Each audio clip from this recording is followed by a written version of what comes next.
Welcome back, everybody. We have more on this story that's just kind of shocked everyone. A Bryan ISD school bus driver was arrested today on a DWI charge after allegedly sideswiping a parked vehicle while taking kids to school. The 60-year-old is now in jail and on leave from his job. Morgan Rydell joins us in studio with more on what we learned. And Morgan, we know that this was elementary students that were on the bus when all this happened.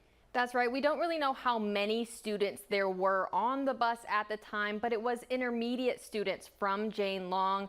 I spoke with one mother whose son typically takes Spicker's bus nearly every day, but luckily not this morning.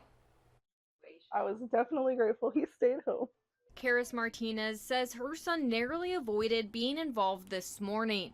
Bryan police say no one was injured when Spicker hit a parked, unoccupied vehicle with students on the bus, and Spicker was later placed under arrest for DWI. The SFSTs were administered, which are the standardized field sobriety tests, were administered on the driver of the vehicle, and then ultimately, through those investigations, was placed under arrest. A message to parents from the Jane Long Intermediate principal says the driver has been placed on administrative leave and highlights safety as the district's top priority.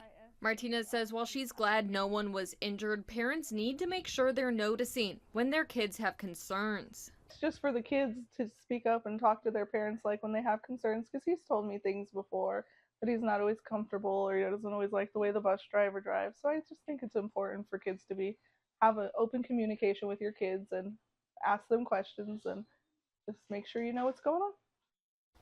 I spoke with Bryan ISD about those concerns. The district says questions or concerns should be directed to the transportation department or your child's school. Bryan police say they are waiting for a blood sample to be tested from that bus driver. Live in studio, Morgan Rydell, News 3. Morgan, thank you. City